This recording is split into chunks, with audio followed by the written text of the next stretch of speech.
Good afternoon, Sergeant Molina. Good afternoon. I'm Sergeant Hayes. Today I'm be interviewing in reference to your job here at the NCO Academy. First, if you can start off by telling me what's your name, full name, your rank, and your duty description here. My full name is, my first name is Eliodoro, Eliodoro. Last name's Molina, Molina. Okay. I'm a Sergeant First Class United States Army, and I'm a small group instructor, or actually small group leader here at the NCO Academy. All right. And what is the NCO Academy?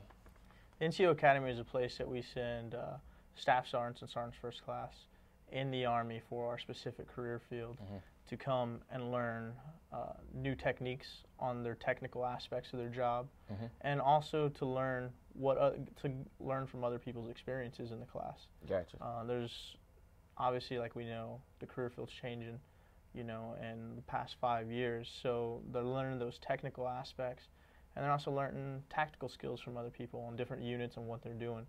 So here we teach them those bases, and they can grow from those and take it back to their home units. Okay.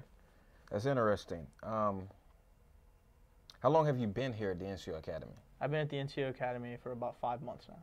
All right. And what is the selection process for becoming an instructor here at the NCO Academy? For becoming an instructor, basically I was given job assignments that I could come to or go to. Okay. And I personally was selected from our branch manager, who sees everybody in our career field and decides where they need to go and what's best for them.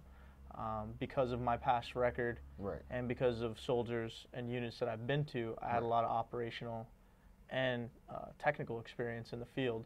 So they felt that I was rounded out and that I would be good because the branch manager also knew me personally, and he knew my personality. So it's kind of very selective, and who's good for this job and who gets selected to come here. Okay. How many years have you served in the Army, and what is your career field here? I've served about going on 8 years of active duty. I served 2 years in the reserves. Okay. After 9/11, I decided to come active duty and do more. My career field is basically public affairs. Okay. My strong point is broadcast journalism, which is a 46 Romeo. Okay. And as you get higher in rank and you hit E7, then you become a public affairs specialist or a public affairs chief. Okay, interesting. Why did you choose to serve here at the NCO Academy?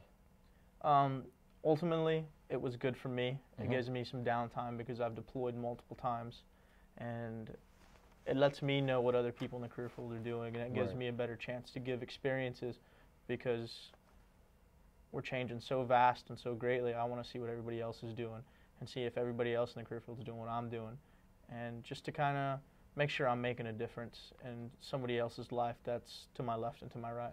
Okay. How many students do you teach annually, and what is the focus of the curriculum here? Annually, we teach about anywhere from about 30 to 60 students, depending on how big the classes get.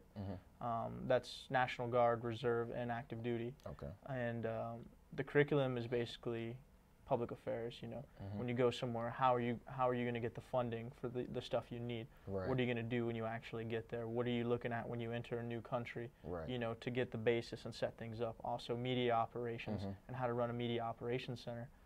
Handling the media, dealing with the media, and making sure they get all the information that they need as they need it, and making sure you're helping the Army as well as those civilian counterparts.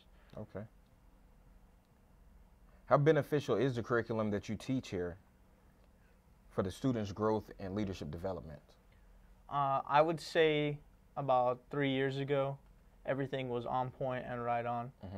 A lot of those things are going to stay the same because we just went through a changeover and we've decided we need to add things at a younger NCOES school, which is educational system for the military, and a lot of younger troops lower in rank are doing a lot more because we are a small force.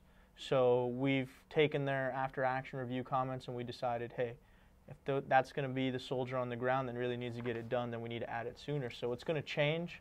We're going to keep the basics, and ultimately it's just going to make them a better leader at a lower rank. Okay. From the time that the students arrive here under your guidance to the time that they graduate, what type of changes do you see occur in their knowledge as NCOs? A lot of them come here, and because they're a one-man or a two-man slash female, you know, Right. I'll say man just in generalize, a one-man or two-man, possibly three-man shop, they think they know it Right. because they are that person that the command comes to. And when we really hit them with the curriculum, they really say, whoa. Right. You know, and when everybody else in a different piece of the puzzle around the Army gets here, they're like, whoa, I'm not doing as much as that other person's doing, or I've never done this before. So it helps them grow, and it rounds them out to be a better leader overall. So I see them get a little bit humbled, Right. but also appreciate what everybody else is doing, and also not just what everybody else is doing, but what they've done for their unit, Right. because now they can go back and add more. Okay. Why is the job important to you?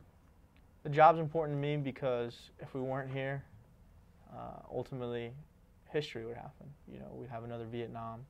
You know, we'd get beat up not only by ourselves but by the civilian and basically by the populace that supports us, gives us funding, and, you know, makes us what we are, and that's what we're here for. So it's very important to me because I want the word to get out, and I want the right word to get out. Not so much. I don't want to send media somewhere blind and report, you know, what they think, when they could come to us and we can help them through the process and report accurate, timely information. Right. Last question. How has this job helped develop you into a better leader? I'm a very high-tempo guy, very aggressive, very in-your-face, very abrasive when you first meet me. This has taught me from my peers, my soldiers, and just the other NCOs around me that I have to kind of take a step back. I have to give people the opportunity, and I can't save everyone. I got to let them grow and learn just as if they were my children. And it's helping me because it's helping me, you know, be an all-around soldier and think about things because everyone has different experiences. Gotcha. Well, appreciate your time today, Sergeant Molina. And I think we have a clear understanding of what being an instructor here at the NCO Academy is like. So I appreciate it. Thank you. Thank you.